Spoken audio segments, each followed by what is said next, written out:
Isipin mo ang isang araw na payapa ang dagat, walang senyales ng panganib, ngunit sa loob lamang ng ilang minuto, ang tahimik na karagatan ay magiging isang higanteng halimaw na kayang burahin ang buong syudad. Sa video na ito, aalamin natin ang 5 pinakamalakas na tsunami sa kasaysayan ng mundo, mga pangyayaring nagdulot ng matinding pagkawasak, libu-libong buhay ang nawala, at nagpapaalala kung gaano kaliit ang tao sa harap ng kalikasan. Inundated their city, knocking buildings into rubble and mixing into a kind of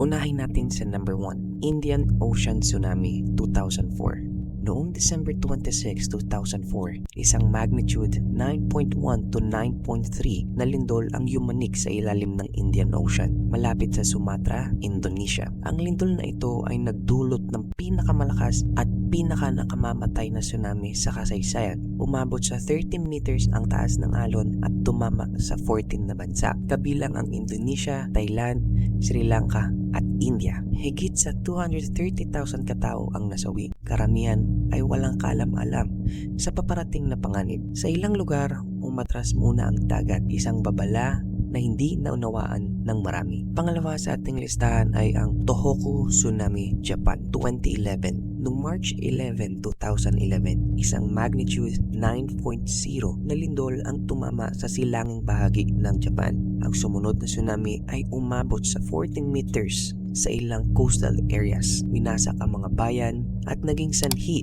ng Fukushima nuclear disaster, isa sa pinakamalalang nuclear accidents sa mundo. Mahigit 18,000 katao ang namatay o nawala. Kahit nakilala ang Japan sa pagiging handa sa ganitong sakuna, pinakita nito na kahit ang pinaka-advanced na bansa ay maaaring matalo ng kalikasan. Pangatlo sa ating listahan ay ang Lisbon Tsunami, Portugal 1755. Noong Nobyembre 1, 1755, isang napakalakas na lindol ang yumanik sa Lisbon, Portugal. Matapos ang lindol, sumunod ang sunog at pagkatapos ay isang malakas na tsunami. Ang mga alon ay umabot sa 20 meters at tumama pa hanggang Spain at North Africa. Tinatayang 60,000 hanggang 100,000 katao ang namatay. Isa ito sa mga unang tsunami na naitala sa kasaysayan at nagpabago sa pananaw ng mundo tungkol sa lindol at sakuna. Pangapat sa ating listahan ay ang Krakatoa Tsunami, Indonesia 1883. Noong August 27, 1883, lumabog ang bulkang Krakatoa, isa sa pinakamalakas na pagsabog ng bulkan sa kasaysayan. Ang pagsabog ay nagdulot ng sunod-sunod na tsunami na may taas na hanggang 14 meters na winasak ang mga baybaying lugar ng Java at Sumatra. Mahigit 36,000 katao ang nasawi. Ang tunog ng pagsabog ay narinig pa hanggang 3,000 miles ang layo. Ang alon ay literal na nagbura ng mga bayan sa mapa. At ang panghuli sa ating listahan ay ang Lituya Bay Tsunami, Alaska 1958. Ito ang pinakamataas na tsunami wave na naitala kahit hindi ito ang pinakamaraming biktima. Noong 1958, ang lindol ang nagdulot ng napakalaking landslide sa Lituya Bay, Alaska. Ang pagbagsak